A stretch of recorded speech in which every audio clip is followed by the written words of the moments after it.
Okay, we're ready. All right, we're rolling. First thing up is our roll call, please. Miss Anthony? She's not here. Miss Bright? Here, and Paige is here too. Oh, she's here? Okay. Good morning, Paige. Good morning. Miss Dickinson? Present. Mrs. Clement, she let me know she was not gonna make it. Mr. Kapler? Present. Miss Shaw? Present. Mr. Stevie? Here. Mr. Gonzalez, our design professional? Morning here. Miss Mary Flipson from the Sam Hughes Neighborhood Association? Yes, I'm here. And I'm not sure if Miss Marie Jonkers is gonna join us also, Miss Flipson from the Sam Hughes Neighborhood Association.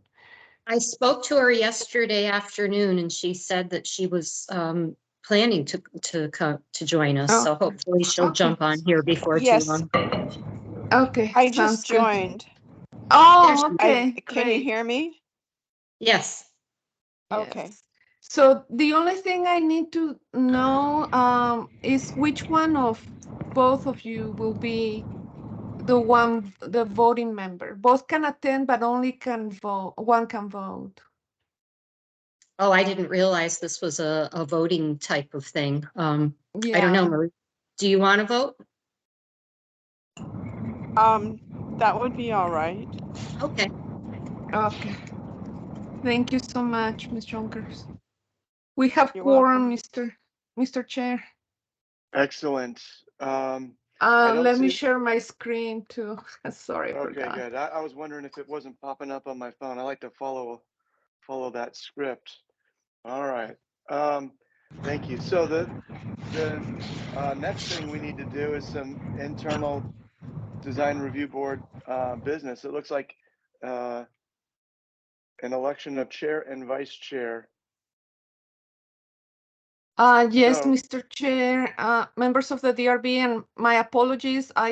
Between COVID and running like crazy, I failed to follow up on this, and I appreciate Mr. Kapler's reminder the other day. So yeah, we're way overdue on selecting a new chair and vice chair.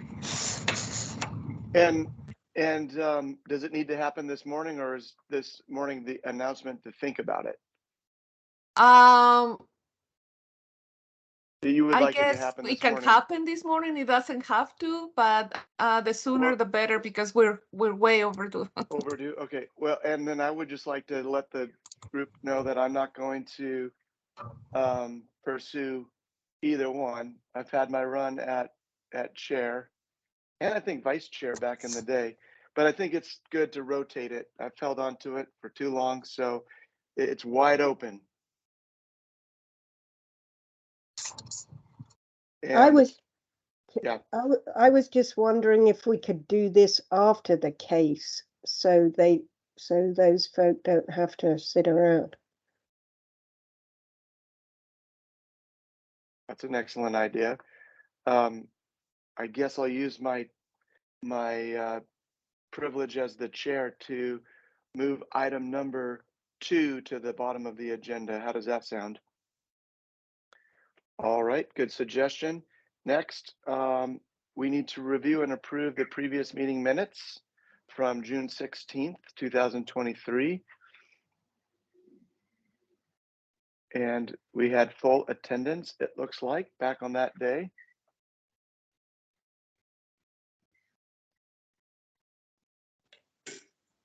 I'll make a motion to approve the minutes from June 16th. Thank you, Rosemary. Is there a second? I'll second that. All right, all those in favor, say aye or raise your hand. Aye. Aye. Any opposed, say nay. The motion passes and the minutes are approved. Item number 3, call to the audience. Are there audience members with us this morning that would like to introduce themselves? Now is the time for that.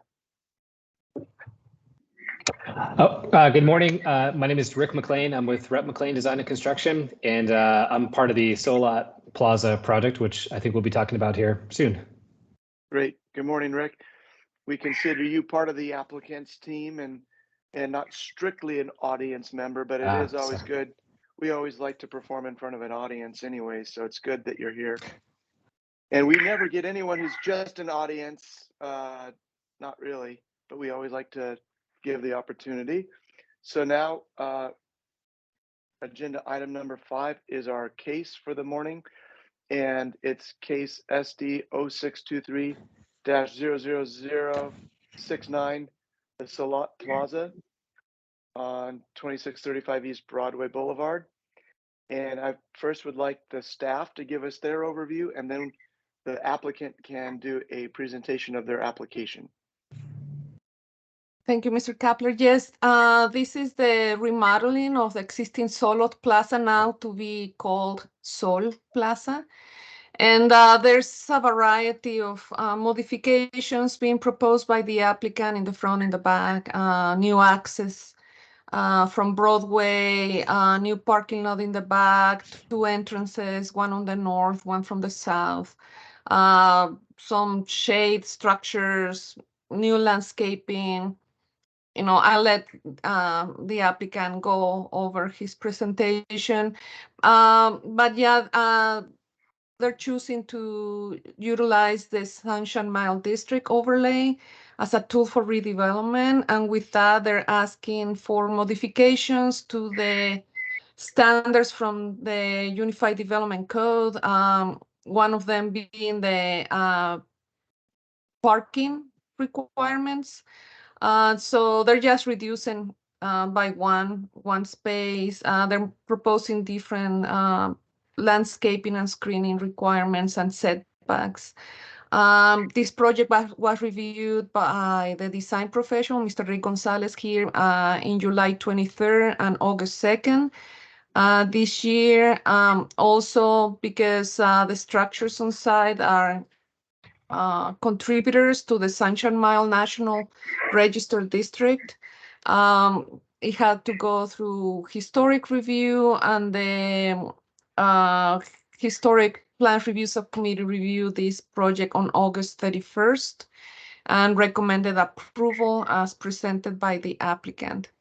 The DRB, as you know, it's modified for this project in the Sunshine Mile District to include a design professional and a member of the neighborhood association in which the project is located, which in this case is the Sam Hughes Neighborhood Association, and who's also both of them, the design professional and the neighborhood representative, are voting members for this portion of the agenda. So the SMD DRB has the purview to review this case against Sunshine Mile District requirements and provide a recommendation to the Planning and Development Services Director to be, approved or denied, or if approved, if there's any conditions attached to the approval. That's all I have, Mr. Chair. Thank you, Maria. And it looks like what we will do is give the applicant a chance to present, but we should also give Rick Gonzalez a chance to review his recommendations with the board, and then the DRB can have some questions, and then we can make a motion one way or the other. I think that might be the way forward. So let's start with the applicant. Great. Well, good morning. Thanks again so much.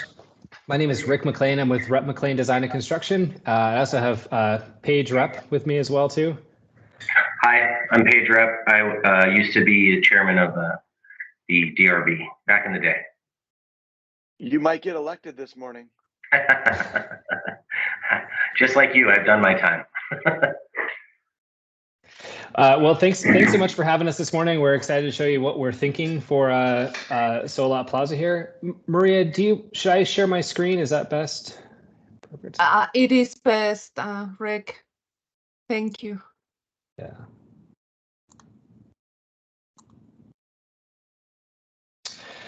Great. Can everybody see my screen okay? Yes. Okay, perfect. Thanks. Solot Plaza, Solot Block, located on Broadway in Tucson. This building, this collection of buildings is just under 28,000 square feet.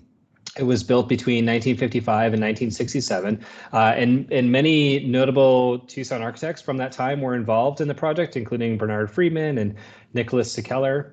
And Rio Nuevo acquired the property a few years ago when Broadway Boulevard was expanded.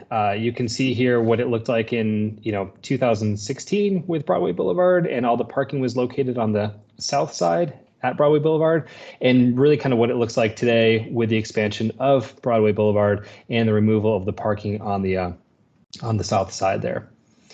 And this is what it looks like today. This is what the north side looks like. And this is an image from 2018 when this was sort of its kind of, when it was last kind of fully occupied and kind of fully functioning sort of property. So the project team won the right to develop the project through a competitive RFP in 2022.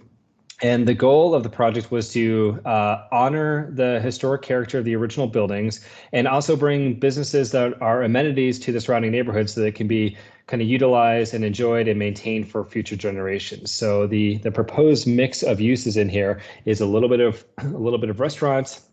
There's a pizza place that is interested in being in here. There's some coffee and some other beverage places, a salon, a nails place, some fitness places, a little bit of office as well too. So it is kind of a mixed project. But again, it was important to the team that all the tenants were sort of community amenity tenants, so that businesses that could be utilized by the surrounding neighborhood.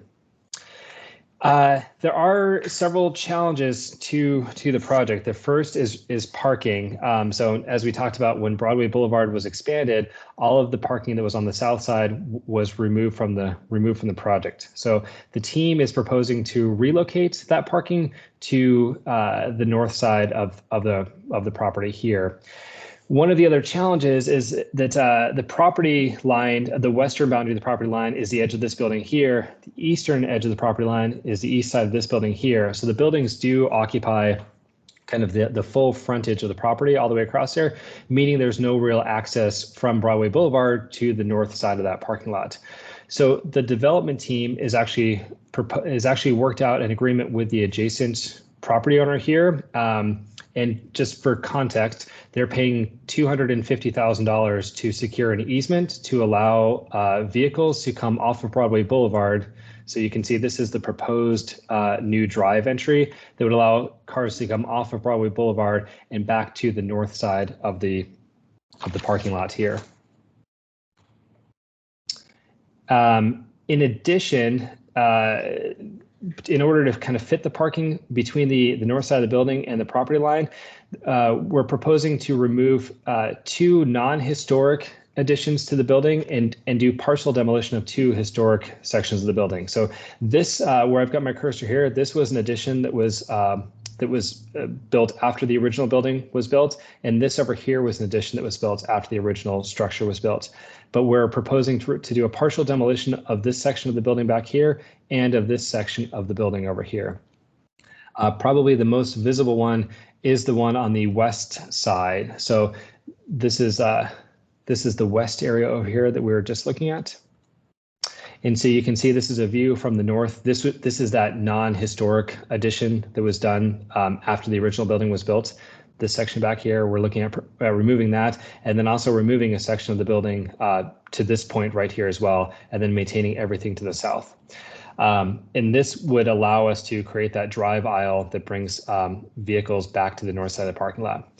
the other benefit of this is that by doing this, we get to sort of reconfigure the existing parking lot on the adjacent neighbor's parcel, and we'll remove this solar structure that's here, remove these parking spaces that are here, and then you can see this is kind of the proposed rendering down here with the new drive aisle coming up. And I think we really get to highlight the building much more than it presently is. And this is another view of that section where the drive comes in. Okay, another challenge to the project is that since all of the parking is now being proposed on the north side of the building, the south side is really the character defining section of the building, and the area that sort of has the most kind of life and interest to it. And we really didn't want to create a situation where if we're bringing everybody to the north side, we didn't want the north side to be the only activated section of the building.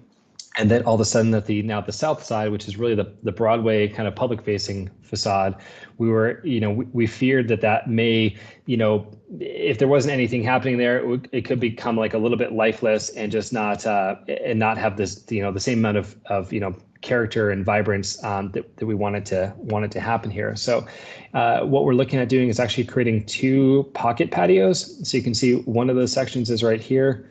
Another section is right here. This is actually something that's encouraged in the SMD guidelines as well too, but we chose kind of 2 of the buildings that probably didn't have as much kind of visual interest on the south side. They were smaller buildings with lower roofs as well. And what we'd like to do is actually open them up on the north side to the parking lot area. The roof stays, although we are removing 2 small sections of the roof to actually plant some spindly trees inside that pocket patio and let them kind of come up so we can create this sort of semi-indoor, semi-outdoor space and get the vegetation through there as well. And then the south side of the patio, that actually remains perfectly intact. That respects the kind of historic facade that has always been there as well too. And the idea is that this would allow people to sort of park in the north, come through sort of a great shaded, patio space, and then be able to get to the south side of the building without having to go all the way around the property or through one of the businesses or something along those lines. And then they are strategically placed too, so that they are off of, the proposal is to have a coffee shop here and a kind of an evening restaurant on this side, so that in the morning that pocket patio can be enjoyed by people having their coffee, and in the evening that can be enjoyed by patrons of the restaurant too. So they can become these kind of nice activated spaces. And you can see this is where this tree is in front. This is actually one of those pocket patios. So the facade remains exactly the same, the stucco parapet, the storefront system, even the glazing that's there. We are intending that this, the door that's there is probably sort of kind of pinned in an open position, but it does remain